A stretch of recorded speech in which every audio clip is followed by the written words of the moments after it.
વડોદરામાં વરસાદના રેડ એલર્ટને લઈને પાલિકા એલર્ટ મોડ પર છે। મનપા કમિશનર અરુણ મહેશ બાબુએ તૈયારીઓની સમીક્ષા કરી। Arun Mahesh Babu city command and control centre પર પહોંચ્યા ત્યારે શહેરના રોડ રસ્તા અને સ્થિતિનો તેમણે તાગ મેળવ્યો હતો। પાલિકાના અધિકારીઓને ફિલ્ડમાં રહેવાના તેમણે આદેશ આપ્યા છે। સાંજે 5 થી 6 વાગ્યા સુધીમાં ભારે વરસાદ વરસી શકે છે, તેને લઈને હવે તમામ લોકો એલર્ટ મોડ પર છે। નાગરિકોને સાંજે વગર કામ ઘરની બહાર ન નીકળવાની ખાસ અપીલ કરવામાં આવી છે। વરસાદના રેડ એલર્ટને લઈને પાલિકા એલર્ટ મોડ પર છે। વડોદરામાં મનપા કમિશનર અરુણ મહેશ બાબુએ તૈયારીઓની સમીક્ષા કરી।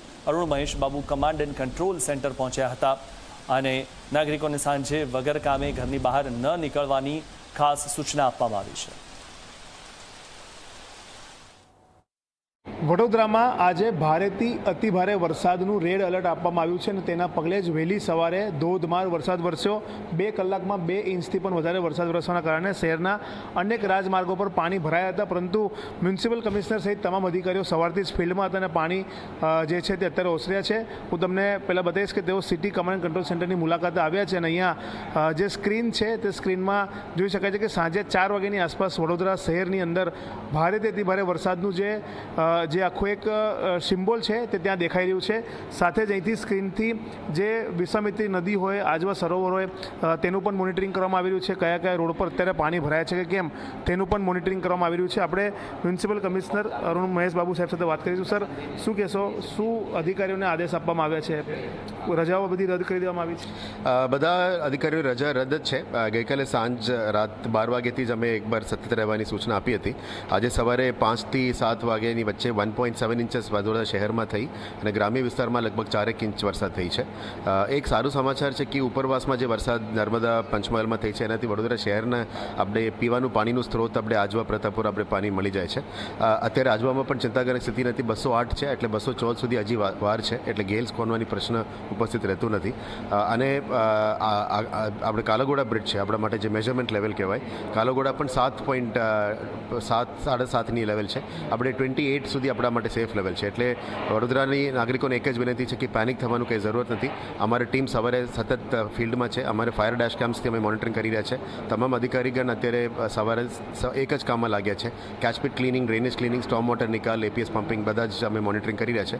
આપ જોઈ શકો છો કે મોટાભાગમાં વડોદરા શહેરમાં પાણી પણ નીકળી ગયું છે। ગયા 1 વર્ષનું જે કામની પરિણામની ભાગરૂપે અત્યારે નીકળી રહ્યા છે। થોડું બિલબાઇલી વિસ્તારમાં પાણી છે, એ અમે આવતા ઓગસ્ટ મહિના પછી કામ શરૂ કરી દઈશું અને ત્યાં પણ નેક્સ્ટ યર માટે પહોંચી વળીશું। ફાયર બ્રિગેડની પણ મુલાકાત લીધી, કોલ સેન્ટરની પણ મુલાકાત લીધી, ત્યાંથી કઈ રીતના કામ કરવામાં આવ્યું છે? બેઝિકલી ફાયર ટીમ્સ તમામ ફાયર નંબર, ફ્લડ કંટ્રોલની નંબર્સ કંટ્રોલ રૂમ લઈ રહ્યા છે અને આપણા કંટ્રોલ મોનિટરિંગ સિસ્ટમમાંથી પણ આપણે વધારે આંકડા લઈ રહ્યા છે। પણ પેનિક કોલ્સ કંઈ નથી। એક ઝાડ પડવાની કોલ આવી છે, એક મકાન પડી જવાનું, ડિલાબરેટેડ બિલ્ડિંગ પડી જવાનો કોલ હતો, આપણે અત્યારે સલ વિઝિટમાં જવાના છે।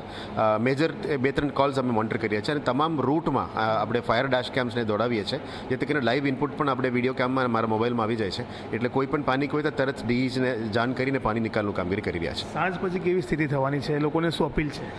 વડોદરા શહેરના જનતાને એક જ વિનંતી છે, અમે તમામ પબ્લિક એડ્રેસ સિસ્ટમમાંથી પણ દર અડધો કલાક જાહેરમાં પણ અમે અનાઉન્સ કરી રહ્યા છે કે સાવચેતીના ભાગરૂપે બહાર નીકળવાનું ટાળજો। સાંજે 5 થી 7 અને થોડું 8 વાગ્યાની આજુબાજુ વડોદરા શહેરમાં વધારે વરસાદ થવાની શક્યતા છે, ત્યારે ઘરે જ રહેજો।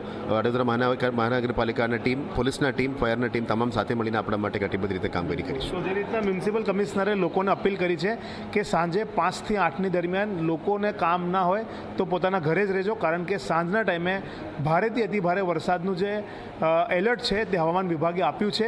સાથે જ તેમને એવું પણ સ્પષ્ટ કીધું છે કે અત્યારે ચિંતાજનક સ્થિતિ નથી, કારણ કે આજવા સરોવર હોય કે વિશ્વામિત્રી નદી હોય, બંનેની જે સપાટી છે તે ખૂબ ઓછી છે, એટલે પાણીની આવક થશે તો એ વડોદરા શહેરના માટે પૂરનું સંકટ નહીં આવે તે પ્રકારની જે વાત છે તે પણ કરવામાં આવી રહી છે। કેમેરામેન મુકુંદ દવે સાથે રવિ અગ્રવાલ, G24 કલાક, વડોદરા।